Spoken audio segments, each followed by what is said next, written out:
In this video, I'm going to give you an introduction to kegging, everything from disassembling the keg to clean and sanitize, all the way to actually carbonating the beer. If you just got a keg, you want to make sure that it's depressurized by pulling on the pressure relief valve, and then you want to start disassembling the keg.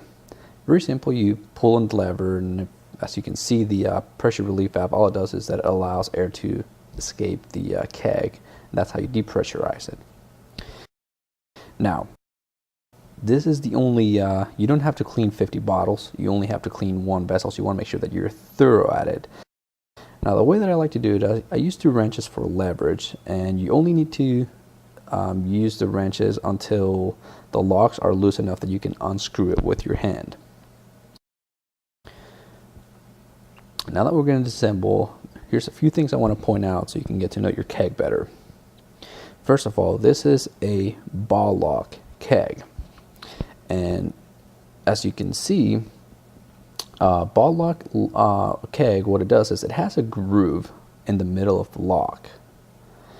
Well, in that groove, your gas collection snaps into place.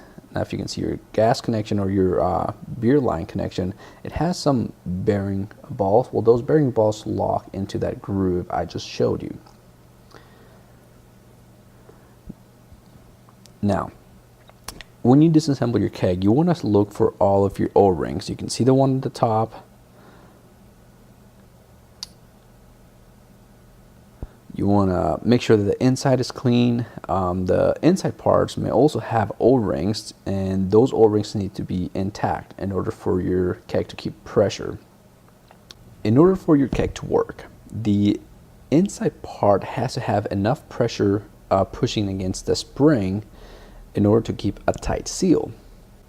So the spring must be actually somewhat just slightly compressed in order to push against the top portion, and that way no air is going into the keg. Now, in order for that to happen, notice that your dip tube is going to have an O-ring, and the thickness of that O-ring, the dip tube itself, is going to actually push against that. So if you were to try to install the lock without a dip tube in there, the inside won't have enough, the inside spring won't have enough pressure, and you will have an air leak on your keg. Now, your keg should be clearly marked with an in connection and out connection, so you always want your gas going in and your beer line going out. So here's what the top of a dip tube kind of looks like, so you can see the thickness of the O-ring on that. Now, one thing to note is your gas line is always going to have a star-shaped figure at the bottom. That's how you recognize a gas lock. And then your beer line is going to be a regular hex figure. So once you disassemble everything, what I like to do is I like to take a sponge and use the same cleaner that I use for all my other brewing equipment, basically OxiClean with TSP90 or PBW. And I like to clean the top very well. Anything that I can reach, I want to clean it very, very well, very thorough. Like I said, there's only one vessel. I want to make sure that I don't ruin 5 gallons for not doing a good job at cleaning. So just get everything around the top, and once you get everything that's within reach, I get a brush and I scrub the bottom of the keg, which my keg has I make my soap solution within the keg. So once I'm done scrubbing everything, I dump all the soap or detergent, whatever I'm using, and I actually use that same soap to clean all the inside parts individually. So I take my dip tube and I scrub the inside with a brush. Same thing with the locks. You want to make sure that you clean the inside, everything. I take even the small parts and I make sure I scrub those. So everything goes through a very, very thorough cleaning. Obviously your cover, you want to make sure you get the inside portion of it. After that, you just want to rinse everything out and you start sanitizing. Now, the way I sanitize my keg is I have sanitizer in a spray bottle, and then I just start spraying from the top and make sure that the entire keg is soaked with sanitizer. And then I start installing my dip tube. Now, when you go to install your dip tube, here's something that you need to pay attention to. Now, the end of the dip tube, it's not exactly round. It's got a couple notches on both sides. So there's one notch I'm showing there, and then there's this notch on the other side. Well, your keg, the entrance is not exactly a circle. It has room for those notches to go in there. So you want to make sure that when you're installing your dip tube that those notches fit in right in there. Otherwise, it may get kind of stuck or jammed. So very simple, just drop in your dip tube. And as I drop it in, I, sanitizing everything, the inside of the dip tube, the outside of the dip tube. And then once I install the dip tubes, I start sanitizing all the individual pieces of the locks, making sure the inside is the most important. The outside won't really be in contact with the beer, so I'm more concerned with the inside parts of the locks. And once everything's sanitized, you basically just screw everything together and put it all in together.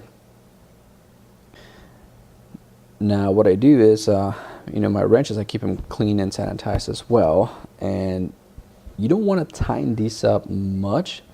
So what I do is I use 2 wrenches. And the leverage I get from 2 wrenches, I only tighten it enough to where I don't have to pull very strong. And that's usually a tight enough seal to lock everything. So you want to put everything together, close it up, and then I just swirl the excess sanitizer in there. And after that, you want to let it air dry. So you dump out any excess sanitizer and just leave it sitting dry. Once it dries out, then you just rack as usual. Now here's the nice thing. You don't have to prime this. You can if you're doing a cask ale, but you don't have to prime it. And you don't have to bottle 50 individual bottles. You just transfer everything to your keg and you're done. This is your bottling day. It's much faster, much easier.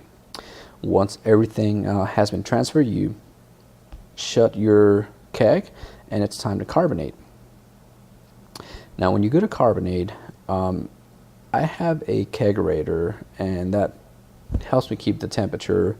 I go ahead and plug in both lines. Some people just plug in the gas line and wait until the beer's carbonated to plug in the beer line. I just usually do both. And then one very important thing you want to do is once you connect your gas line and gas is going into the keg, you want to pull the gas relief valve. And you should hear this hissing sound. And what that's doing is it's pushing all the air out from the beer. That way you get nothing but CO2, and that prevents oxidation of your beer and just helps you keep your beer longer. So this is pretty much it. To carbonate your beer, there's a few different methods. Now all my lines are 5 feet long, so I just set my regulator at 9 to 12 psi, and I just let it sit, and it carbonates in about a week and a half, maybe 2 weeks. Sometimes if I needed to carbonate faster, what I do is I crank up that regulator up to about 25 to 30 psi for about 24 hours, and then I bring it back down to about 10 psi, and I can have a carbonated beer in a matter of about 3 to 4 days. So it really depends on what you're doing. Most of the time I just have my regulator set at 10, and I just plug in and set it, forget about it for a week and a half or so.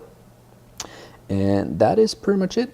Pretty easy. If you like this video, please don't forget to like the video, share the video, and don't forget to subscribe. Just randomly combine caramel, malt, hops, and you're fine. Let's do it. All right, that's that. We'll see. We're missing 2. In this video, I'm going to give you an introduction to kegging. Everything from disassembling the keg to clean and sanitize, all the way to actually carbonating the beer. If you just get a keg, you want to make sure that it's depressurized by pulling on the pressure relief valve. And then you want to start disassembling the keg. Very simple. You pull on the lever, and as you can see, the pressure relief valve, all it does is that it allows air to escape the keg. And that's how you depressurize it. Now, This is the only, you don't have to clean 50 bottles. You only have to clean one vessel, so you want to make sure that you're thorough at it. Now, the way that I like to do it, I use 2 wrenches for leverage, and you only need to use the wrenches until the locks are loose enough that you can unscrew it with your hand. Now that we're going to disassemble, here's a few things I want to point out so you can get to know your keg better.